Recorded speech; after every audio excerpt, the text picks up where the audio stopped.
Good morning, everyone. Welcome back to the show. My name is Michael Rubello. I'm with the Everforward Mindset Podcast and Main Street Media Network. I'm a 20-year-old entrepreneur who chose entrepreneurship over the traditional college path. I'm inspired by my goal to retire my mom and help middle Americans just like her to learn about other investment opportunities like multifamily real estate and how to invest in them. And today, I'm joined with the honor of introducing Adam Taggart. How you doing?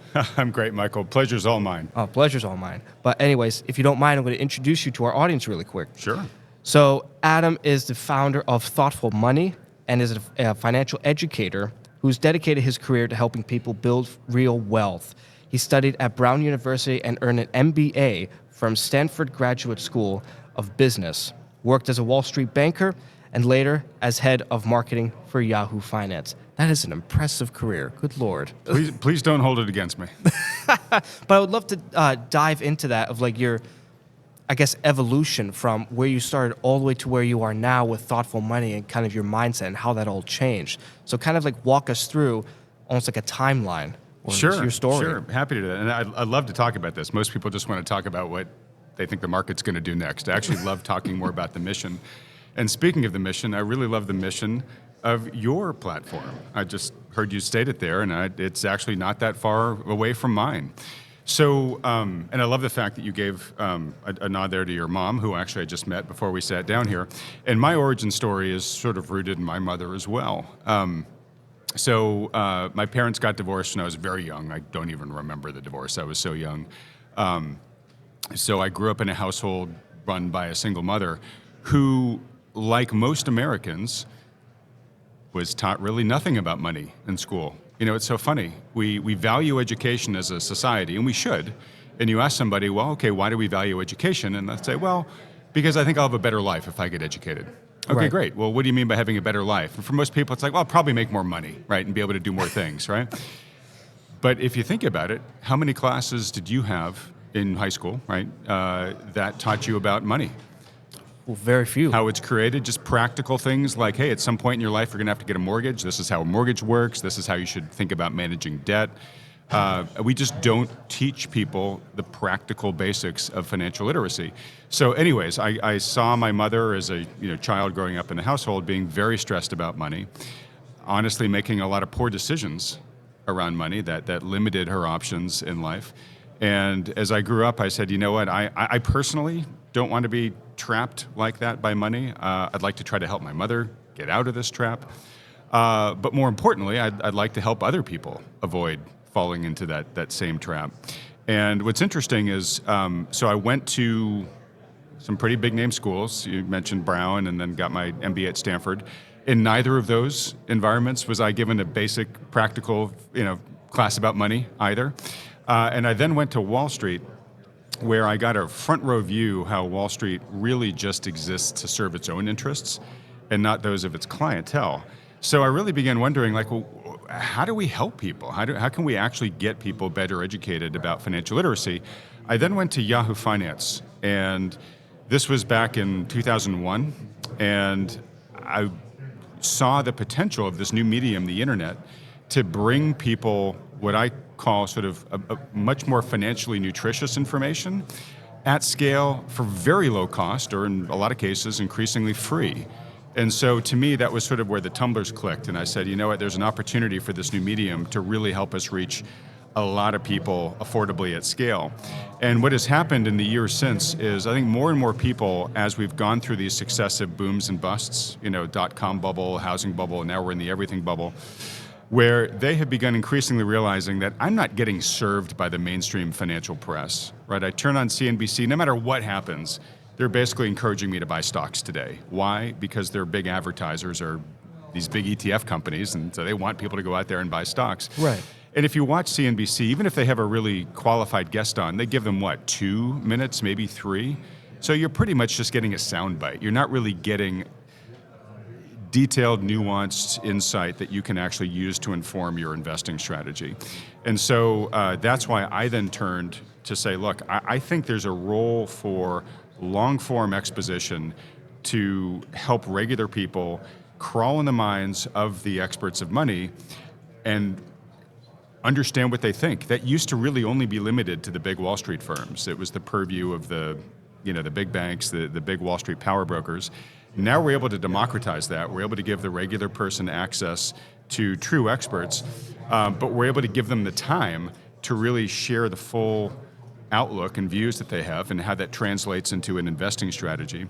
And then if there's anything else that I think my role is in this process is, oftentimes these people are very bright, but they can kind of be on the wonky side of smart, right?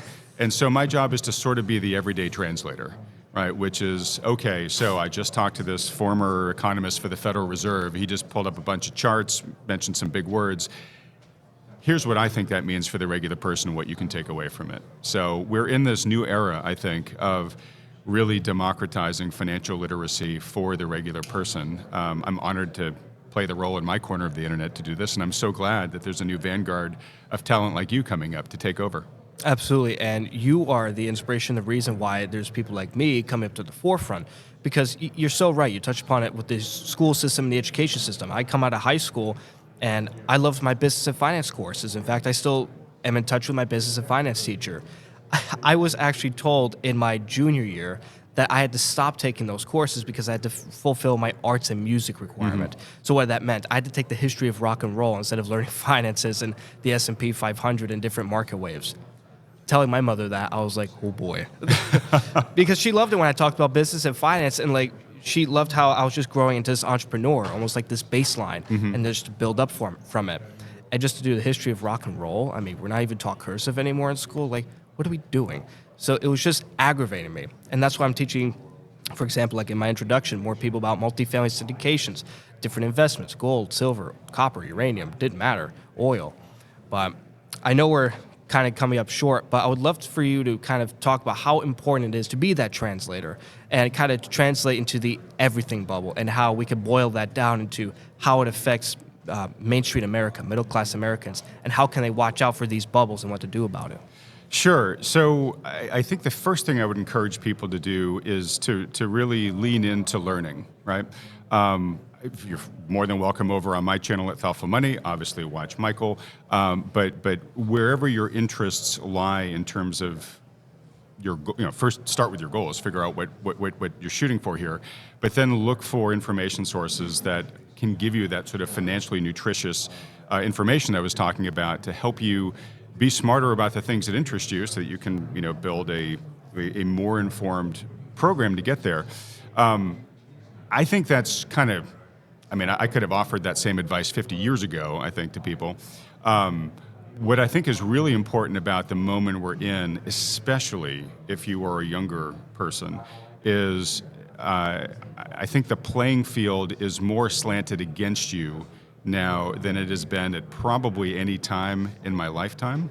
It's for a whole bunch of reasons that we probably don't have a ton of time to get into here, but if you just listen to the headlines, you basically hear everything's fine.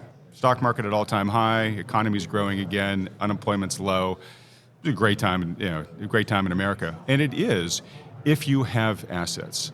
And increasingly, asset ownership is becoming increasingly lopsided, where the top 20%, really the top 10%, and really the top 1%, own an increasingly obscenely high percent of the total net worth that's out there.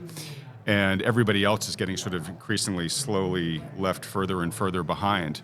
At the same time, we have a revolution going on in the workforce where AI in technology will increasingly, I think, constrain the demand for jobs. So you've got this kind of, perfect storm of wealth inequality. So just it's harder for younger people to kind of break in. The bottom rungs of the ladder are increasingly getting taken away by technologies. Right. And then we have this, if you're able to dig below the headlines about what's going on in the markets, is we have an economy that is largely being driven now by pretty much one sector, right? Big tech, AI, CapEx spending.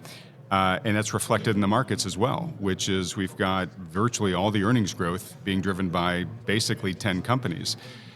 That's on a big promise right now. TBD whether that promise is actually going to be delivered upon. But in the process of all this, we have blown yet another asset price bubble. And the risk there is that in addition to those other risks I just mentioned, there's the potential risk of the AI bubble disappointing in some way, just like every other bubble has before, causing a pretty strong negative wealth effect, which would then lead to corporations having to tighten their purse strings by firing people, people spending less. You get that ripple effect going through the economy. Maybe we go into recession. So it's just a really tough time, I think, to be young and starting out here. So a huge question you have to ask yourself is okay, if those are the general risks that I'm dealing with, how do I as an individual limit my risk of being collateral damage to that? And how might I actually be able to use some of these trends and maybe actually prosper as well? So there's a lot of positivity in this story, right, but you have to learn the full sort of totality of what's going on. And that's what I think platforms like ours hopefully do, is help tell people a fuller picture of what's going on so they can take more informed action. Perfect. Adam, thank you so much. We have to wrap up. To learn more information, please go to or email Adam Taggart at mainstreetmedianetwork.com to learn more about his book Prosper, and thoughtfulmoney.com, and his YouTube channel. And of course, build yourself better and bigger every day. Live better, live bigger. Always move ever forward. Go follow us. And it was my pleasure and honor to have Adam Taggart on. Thank you Thanks so much again. Oh, my pleasure, Michael. Thank you. Great.